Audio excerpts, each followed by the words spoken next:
I'm still waiting for Delta's release, and after chewing through all the bosses of Snake Eater already, I'm still not satisfied. I hunger for some more Metal Gear. And with the PSP releasing a nice little appetizer sandwiched in between the first and last of the Solid series, I figured why not keep going through Naked Snake's battles and rank every boss we come across in Portable Ops.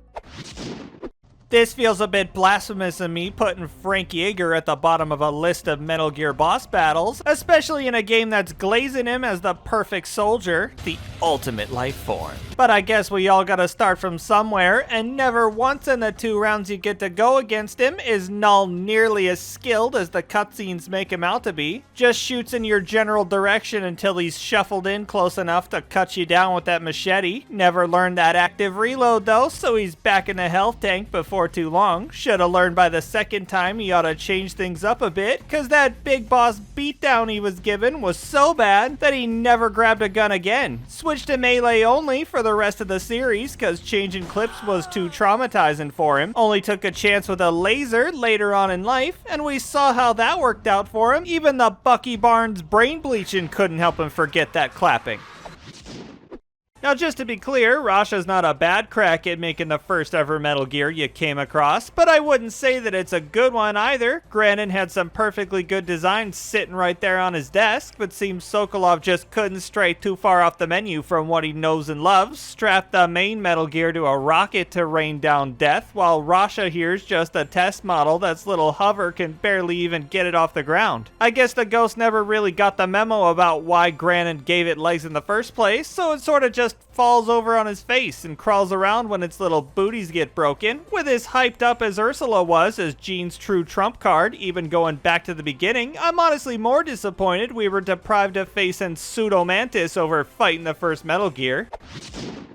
In the lore at least, Gene is supposed to be the best battlefield commander out there, the only one capable of out-knifing Null and putting him in his place. Has so many of them tucked in that kitchen drawer of a jacket that he can turn him from perfect soldier to perfect pincushion before he can even blink. But just like the winter-haired soldier, cutscene Gene is not the one that we're getting in-game. Sure, he can brain blast you with weaponized PTSD, which is a fun new way to show off that Psycho Mantis stuff I mentioned a minute ago. But when it's just down to the cloak and dagger, the guy gets winded just doing a 10-yard dash. Stick a guardrail in his way and he might not even make it that far. I guess shifting around with all those Bowie knives must be weighing him down somehow. But I at least gotta give him credit where it's due for not being afraid to get his hands dirty. I'll happily take even a nerf Gene over Skullface, Zadornov, and Coleman combined.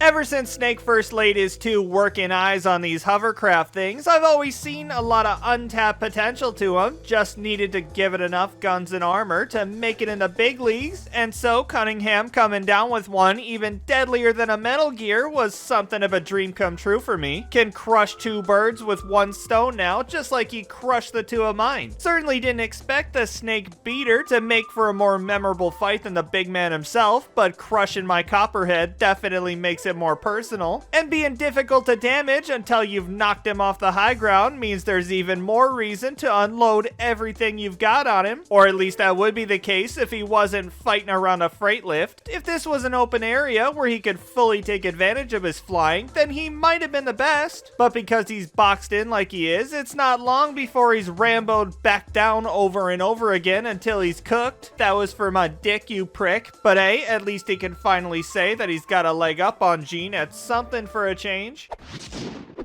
Now, I like this fight much more than your average Metal Gear player simply by being a Portable Ops fan in the first place, but even with him being stuck on the PSP, Python still makes for a much more unique experience as a boss compared to many of his bigger brothers. Fighting an ice-based battler that can punish you in close quarters with a quick mist or fire off some frosty shots to lock up your weapons until they're warm again is a pretty good gimmick. Of course, it's always an option for you to go in guns blazing and lighten him up like anyone else, but Python also gets the added benefit of being a playable character right out of the gate if you keep it cool and play your cards right. It's kind of crazy to think that a whole trilogy that's main gameplay loop is capturing and recruiting your enemies like your some sort of Pokemon trainer would have more than 2.5 bosses that it could canonically work on, especially since sleep darts have been around since Sons of Liberty, yet most of them still end up dead when you tuck them in for bed. Definitely makes it my favorite fight in this game, and I'm not just saying that because he killed me more times than any other boss in this series when I first played it. But even if it is more likely lore-wise that he gets to go out in a big blaze of glory, that just makes our pinhead friend all the more of a diamond in the rough. No matter what you choose to do to him, he's set up to be a winner either way.